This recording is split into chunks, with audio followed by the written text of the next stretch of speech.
Hola hermanos, ¿cómo están? Dios les bendiga. Bienvenidos a un nuevo video del canal Bíblico Cristiano. En el día de hoy vamos a continuar con la serie de reflexiones del libro de Génesis que comenzamos en el anterior video. Por si no lo vieron o no lo recuerdan, les vamos a dejar el link aquí abajo en la descripción y en los comentarios para que puedan verlo o refrescar el contenido, para que podamos continuar con esta reflexión. La vez pasada habíamos reflexionado en el versículo 9 de Génesis 3 y habíamos visto cómo fue el Señor quien dio ese primer paso en nuestra vida, cómo fue Dios quien tomó la iniciativa para salvarnos. Y hoy vamos a continuar con la segunda parte de esta serie de reflexiones en Génesis. Y la verdad que fue muy interesante un estudio del libro de Génesis que leí y me pareció lindo poder compartirlo con ustedes para que reflexionemos juntos y podamos sacar varias aplicaciones para nuestras vidas. Así que vamos a leer Génesis capítulo 3, versículos 9 al 13. Si bien el versículo 9 ya lo desarrollamos anteriormente, en el anterior video, como les dije, pero lo voy a leer igual, ¿sí? Acompáñenme, por favor. Mas Jehová Dios llamó al hombre y le dijo, ¿dónde estás tú? Y él respondió, oí tu voz en el huerto y tuve miedo, porque estaba desnudo y me escondí. Dios le dijo, ¿quién te enseñó que estabas desnudo? ¿Has comido del árbol que yo te mandé que no comieses? Y el hombre respondió, la mujer que me diste por compañera me dio del árbol y yo comí. Entonces Jehová Dios a la mujer le dijo, ¿qué es lo que has hecho? Y dijo la mujer, la serpiente me engañó y comí. Mis hermanos, aquí vemos que el Señor va con una serie de preguntas, primeramente hacia Adán y luego hacia Eva, con un propósito y un fin. Porque ¿acaso Dios no sabía dónde ellos estaban? ¿Dios no sabía lo que habían hecho? ¿O de qué árbol habían comido? Bueno, la respuesta es obvia. Por supuesto que lo sabía. Entonces, ¿por qué Dios hace esas preguntas? ¿Por qué directamente no les dice, vi lo que hicieron, vi de dónde comieron, vi de dónde se escondieron, en dónde se escondieron, perdón? En cambio, Dios va con unas preguntas que ya sabe las respuestas. Bueno, eso de hacer preguntas, nosotros los padres lo hacemos muchas veces con nuestros propios hijos. Déjame contarte una pequeña historia que dice así. Una vez un nene estaba jugando a la pelota contra el paredón de su casa. ¿Sí? En una patada le erra el paredón y rompe la ventana del comedor de la casa que daba a la calle. Más tarde, el padre llega del trabajo y ya sabía que su hijo había hecho eso, ya sabía lo que su hijo había hecho, porque la madre ya lo había contado previamente. Entonces, lo ve a su hijo, pero igualmente le pregunta, hijo, ¿quién rompió la ventana? ¿Qué fue lo que pasó? ¿Quién fue? El hijo a todo esto le responde, fue Jancito, papá, mi vecino. Yo le dije que pateara más despacio y se quiso hacer el Messi y le dio a la ventana. Le dio un pelotazo y rompió la ventana. El padre, mirándolo, se queda asombrado de hasta dónde llegó la mentira de su hijo, esquivando la verdad y no asumiendo la culpa para tal vez de esa forma evitar un castigo. Y ese niño de la historia es un pecador en potencia. Es la verdad. Al igual que tu hijo y al igual que mi propia hija. Y muchas veces nosotros, como padres, también nos quedamos asombrados de hasta dónde puede llegar la mentira o el engaño de nuestros hijos. Muchas veces es así. Y eso nos recuerda el texto bíblico que leímos en el video anterior, donde Pablo dice hijos de la ira, igual que todos los demás, por naturaleza. Miren, yo no tengo que enseñarle a mi hija a mentir. Yo tengo que enseñarle a decir la verdad. Yo no tengo que enseñarle a mi hija a ser egoísta. Tengo que enseñarle a compartir. Porque lo malo ya lo sabe. Ya lo saben los niños de lo malo. Está en sus corazones. Ya viene de fábrica. Y la verdad que es duro. Pero es la verdad. Puede que nuestros hijos nos mientan en la cara muchas veces para cubrirse ellos mismos y no recibir un castigo, o bien van a culpar a otros por lo que ellos propios hicieron, ¿no? Y es la verdad.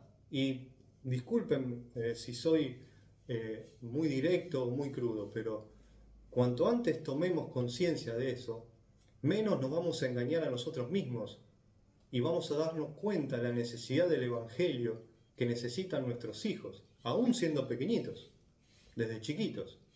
La palabra del Señor lo dice: instruye al niño en su camino, desde pequeño, porque la maldad está ahí. Solo se va a ir desarrollando con el correr del tiempo, a medida que van creciendo.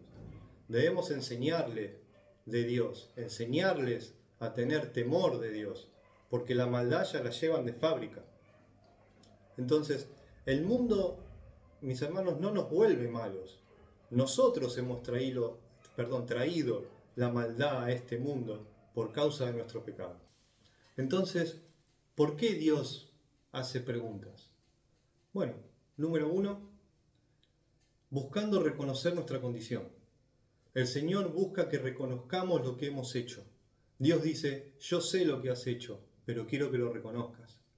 El Señor pide confesión, que de nuestra propia boca salga lo que hemos hecho, porque nosotros necesitamos confesar nuestros pecados, necesitamos reconocer nuestra maldad. Número 2, busca quebrantamiento y humillación ante Él. ¿Qué pasó con Job? En un momento, Job se empezó a quejar de su condición y quiso ir a hablar con el Señor. Bueno, se le concedió ese deseo, ese pedido, se le fue otorgado. Pero ¿qué pasó luego? El Señor comenzó con unas preguntas. Empezó a hacer unas preguntas. Todo el capítulo 38 y 39 de Job es así. Dios preguntando y demostrando su magnificencia. Dios diciéndole a Job: ¿dónde estabas tú cuando yo hice la tierra? ¿Dónde estabas tú cuando yo creé esto, cuando yo creé aquello? Y al final, Job, ¿qué hizo? En el capítulo 40 terminó tapándose la boca y diciendo: ¿para qué hablé? Mejor no hubiese hablado. Y eso la verdad que nos enseña algo. Jamás le reclamemos a Dios nada. Humillémonos y reconozcamos nuestra condición ante Él. El Señor quiere que reconozcamos nuestra situación, nuestra pequeñez y nuestra limitación. Dios busca con preguntas que reconozcamos nuestra condición, nuestro pecado y nuestra maldad. Incluso también es para que le confesemos nuestro amor. Como por ejemplo en Juan 21:15, cuando Jesús le dijo a Pedro: ¿tú me amas más que a estos? ¿Acaso Jesús no sabía cuánto le amaba a Pedro? ¿Le tuvo que preguntar 3 veces para saber si lo amaba? Él lo conoce todo. El Señor buscaba una confesión de Pedro. Es por eso que el Señor a veces hace preguntas para que nos arrepintamos de nuestros pecados y los confesemos. Hace preguntas para que reconozcamos nuestra maldad, nuestra debilidad. Hace preguntas para que reconozcamos nuestra dependencia de Él, para que reconozcamos nuestra limitación y para que le confesemos nuestro amor. Dios sabe absolutamente todo, no pregunta por Él. Nosotros podemos preguntar por desconocimiento, porque queremos saber algo, ¿no? Pero Dios no necesita eso. Él es Dios. Dios pregunta porque nosotros necesitamos confesar. El Señor quería que Adán dijera: ¿he pecado? El Señor quería que Adán dijera lo que el salmista dijo: contra ti, Señor, contra ti solo he pecado. Pero ¿qué hizo Adán? ¿Qué dijo Adán? Bueno, Adán culpó a Dios. Versículo 12. Y el hombre respondió: la mujer que me diste por compañera me dio del árbol y yo comí. Adán, en lugar de asumir la responsabilidad de su pecado, culpa a Eva. Pero en realidad está culpando a Dios, quien fue el que le dio a Eva como compañera. Y este pasaje nos ilustra la tendencia del ser humano a justificar y a culpar a otros por sus propios errores y pecados, en lugar de asumir la responsabilidad y buscar el perdón. ¿Hasta dónde llega la arrogancia del hombre? La falta de reconocimiento, de culpa y de pecado. Personas del mundo dicen, si Dios existiera, no habría esto o aquello, no pasaría esto o aquello. ¿Cuántas veces hemos escuchado eso? Pero, ¿acaso Dios es culpable de los homicidios, de los robos, de las violaciones? Cuando somos nosotros los que trajimos la maldad a este mundo. En el matrimonio, sin ir más lejos, en el matrimonio, por ejemplo, ¿cuántas veces nos se ha dicho, vos ya me conocías como soy? Yo soy así y no voy a cambiar. Pero hasta ahí llega la arrogancia del ser humano. El ser humano siempre va a querer justificar su maldad. Miren, mis hermanos, les voy a abrir un poco mi corazón. Mientras leía y hacía esta reflexión, me di cuenta que algunas veces cuesta decir, o por lo menos a mí particularmente, me cuesta decir cuando hay algún roce o alguna turbulencia en mi matrimonio, me cuesta decir, es verdad, yo lo estoy haciendo mal. Si yo cambio mi matrimonio va a estar mejor. O es verdad, no estoy haciendo lo que Dios quiere que haga. Y aún como creyentes, debemos asumir más la culpa y no culpar a otros. Debemos morir a nuestra carne día a día, humillarnos, pedir perdón y no esperar que los demás nos lo pidan a nosotros. Debemos tener cuidado con el orgullo y la soberbia en nuestros corazones, porque es una línea muy delgada que si nos descuidamos podemos llegar a cruzarla. Cuidado, mis hermanos, con movernos en la carne y luego pedirle al Señor que nos restaure. Porque mucha gente se mueve en la carne y luego cuando vienen las consecuencias de esas malas decisiones y de su pecado, van corriendo a Dios pidiéndole que los saque de esa situación y que los restaure. Y sí, por supuesto, Dios restaura, nos saca del pozo más profundo, pero las consecuencias de esas malas decisiones las vamos a tener que pagar. Las consecuencias de movernos en la carne las vamos a tener que pagar. Y no solamente nosotros, porque casi siempre nuestro pecado salpica a la gente que nos rodea. Por eso tengamos cuidado con eso, no pidamos que Dios bendiga nuestros propios planes, mejor hagamos la voluntad de Dios, que siempre es bendecida por Él. Miren, yo puedo entender por qué me pasan cosas malas. Lo que no entiendo es cómo Dios me ama tanto. Luchemos con nuestro orgullo que nos hace pensar de que Dios nos debe algo y que merecemos todo lo bueno de este mundo. Porque si me desperté hoy es por gracia.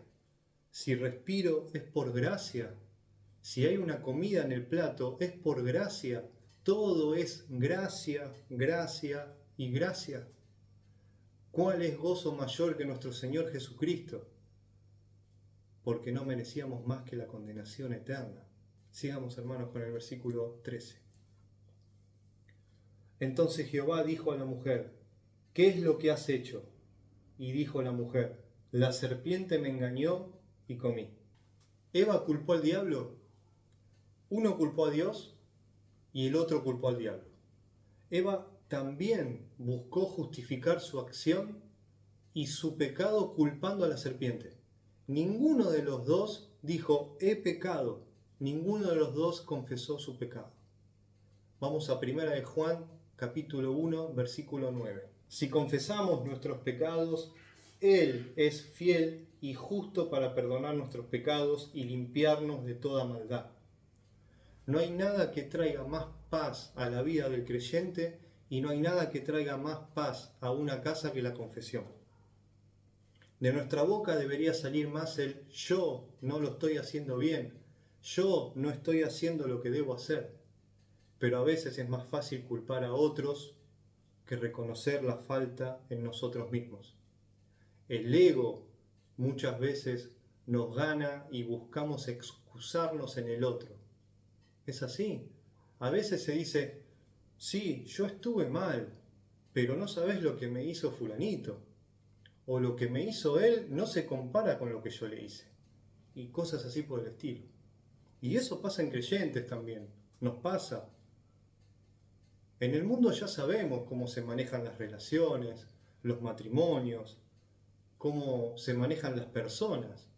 Pero nosotros como creyentes muchas veces actuamos de esa manera. Miren, la vida es sencilla.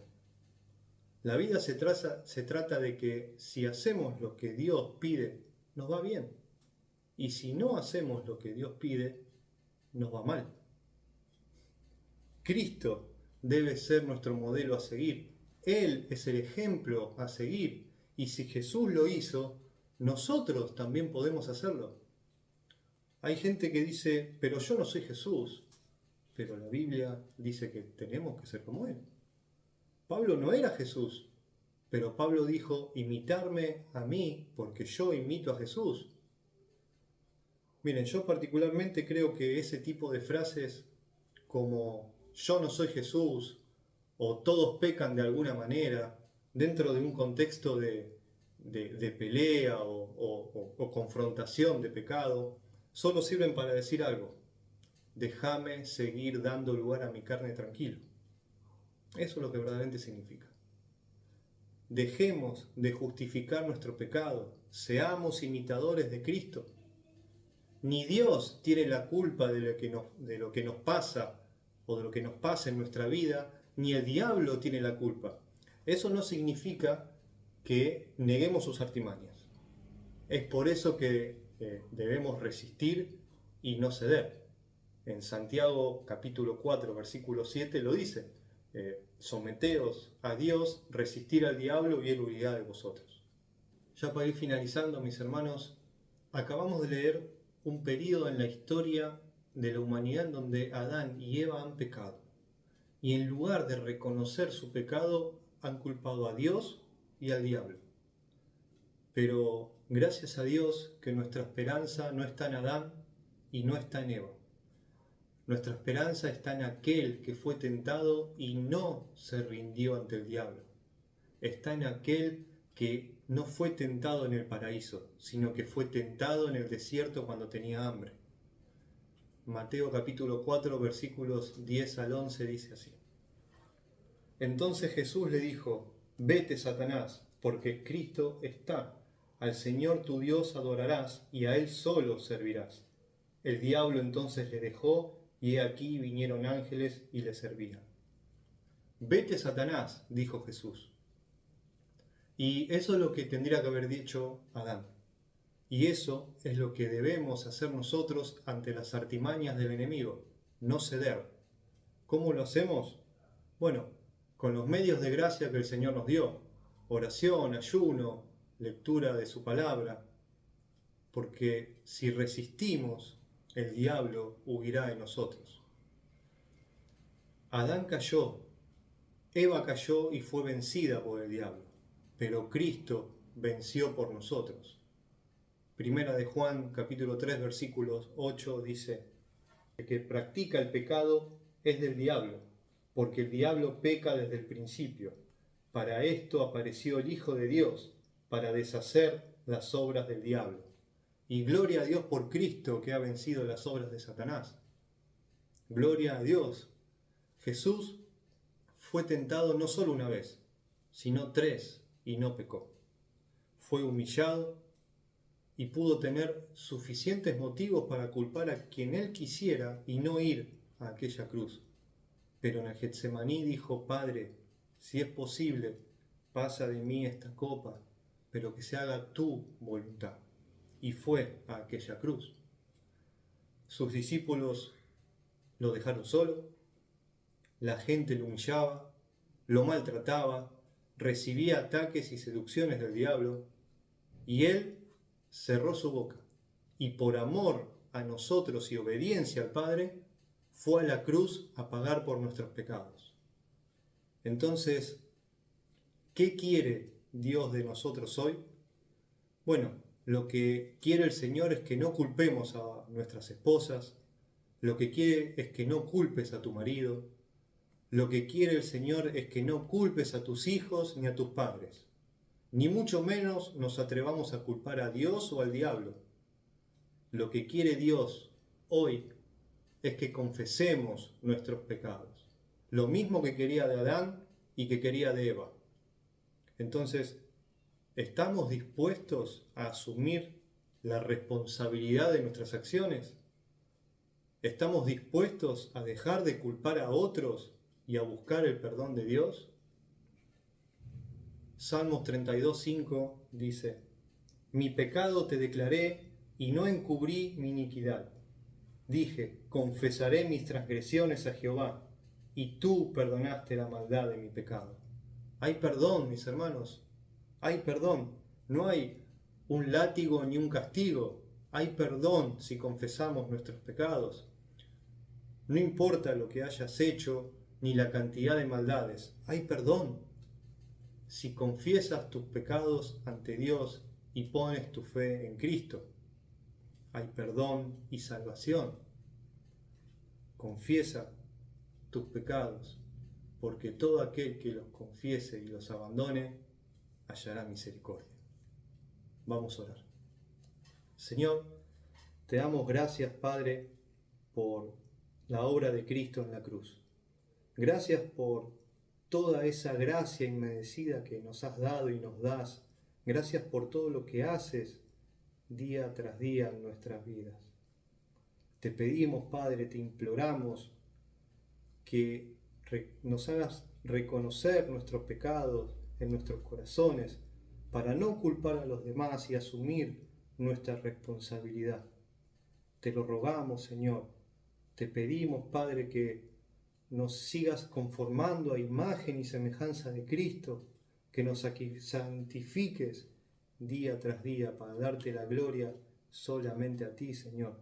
Que haya confesión de pecado en nuestros corazones, Padre amado, para poder vivir con gozo, ese gozo que solamente lo puedes dar tú, Señor Jesucristo.